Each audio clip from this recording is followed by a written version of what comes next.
Hello students, आप screen पर एक एडेंडम देख रहे होंगे।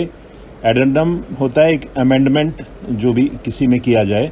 तो ये national Institute of Fashion technology NIFT, जिसको निफ्ट भी बोला जाता है, निफ्ट श्रीनगर का ये एडेंडम है, जिसमें उन्होंने एक एडवर्टीजमेंट जो 7 मई को इशू की थी, 7 मई 2021 को, और जिसकी लास्ट डेट भी एक्सटेंड करते रहे हैं वो टाइम टू टाइम।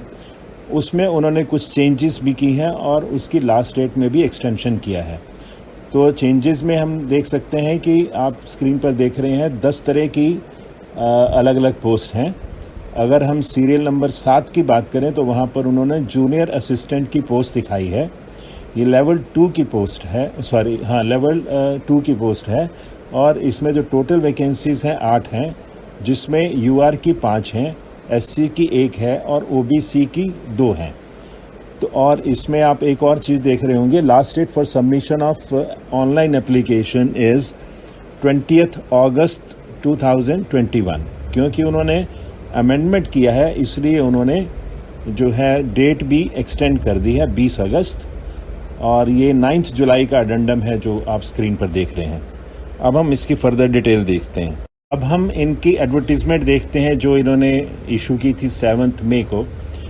जैसा कि आप देख रहे हैं, National Institute of Fashion Technology, ये Ministry of Textiles Government of India के अंडर है, और इसमें recruitment of group C post on long term contract basis ये इन्होंने की हैं। और इसका जो सेकंड पैरा है वो इम्पॉर्टेंट है, मैं पढ़ देता हूँ। NIFT Srinagar invites applications through online mode for the following Group C posts on direct recruitment on long-term contract basis for a period of 3 years with provision for regularization subsequently subject to eligibility and as per NIFT policy। तो ये long term contract basis की vacancies हैं और इसमें permanent होने के भी chances हैं। ये इन्होंने इसमें सेकंड पैरे में दिया है। अब डिटेल्स ऑफ द पोस्ट देखेंगे तो क्योंकि ये 7 मई का सर्कुलर है, इसमें उन्होंने वैकेंसीज एक स्टेनो की भी दिखाई थी और जूनियर असिस्टेंट की वैकेंसीज इन्होंने सिर्फ 2 दिखाई थी, जबकि अब इन्होंने स्टेनो की हटा दी है। वो उन्होंने जो पहले आपने फर्स्ट नोटिफिकेशन देखा उसमें सेकंड पैरा में उन्होंने लिखा है कि स्टेनो की वैकेंसीज अब ख़त्म कर दी है उन्होंने। अब जूनियर असिस्टेंट की वैकेंसीज जो हैं वो उन्होंने 2 की जगह पर 8 कर दी हैं। और इसमें जो रेलिवेंट है, और तो ऐसा नहीं मैं देख रहा, लेकिन आपके लिए जो है जूनियर असिस्टेंट है, बाकी तो और पोस्ट हैं जो शायद सूटेबल नहीं होंगी। और ये आप देख सकते हैं, इसमें दिया हुआ है ग्रेड पे 6 CPC और लेवल 2 है जूनियर असिस्टेंट का।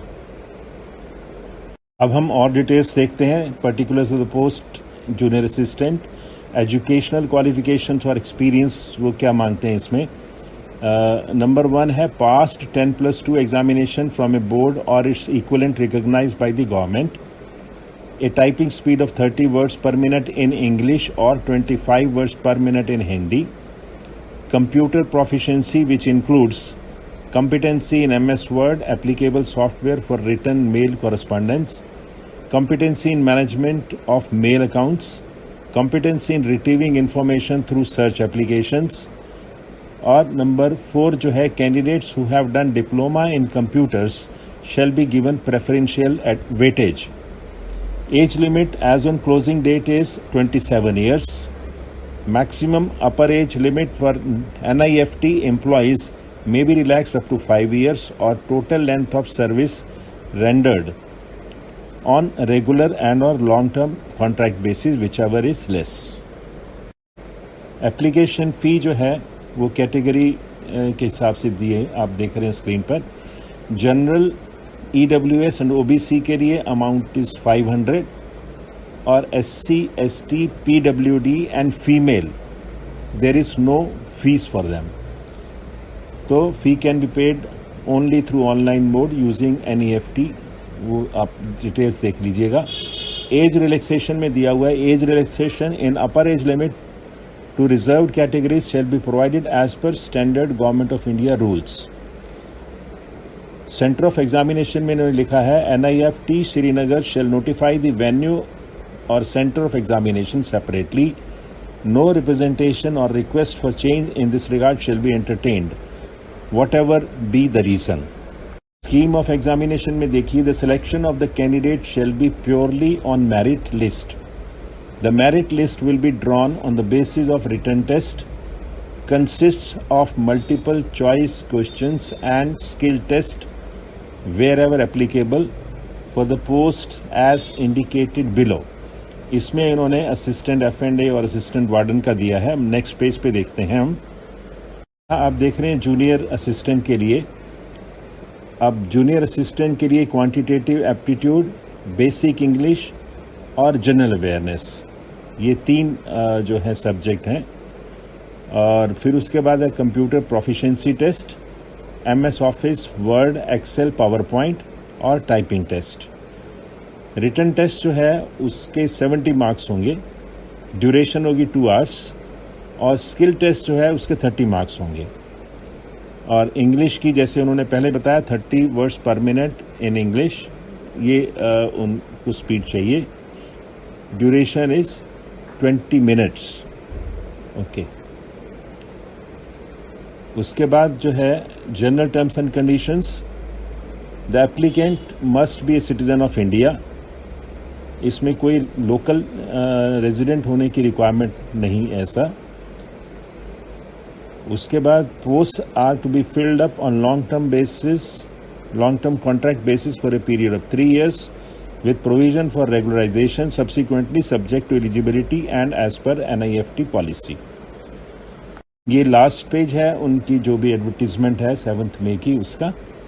इसमें उन्होंने डेट ऑफ कमेंसमेंट जो है for submission of online application 22 मई को शुरू हो गई थी, और last date for submission of online applications जो है 21/6 दी थी, जो कि अभी एक्सटेंड हो गई है जैसा कि आपने देखा है. अब ये 20 अगस्त हो गई है. और ये साइट का नंबर भी इसमें दिया है ना. मैं आपको डिटेल्ड एडवर्टीजमेंट ये जो है इसका लिंक दे रहा हूँ डिस्क्रिप्शन में. जो भी एलिजिबल हैं और इंटरेस्टेड हैं वो अप्लाई कर सकते हैं, और टाइमली अप्लाई कर दीजिए. That's all. Thank you.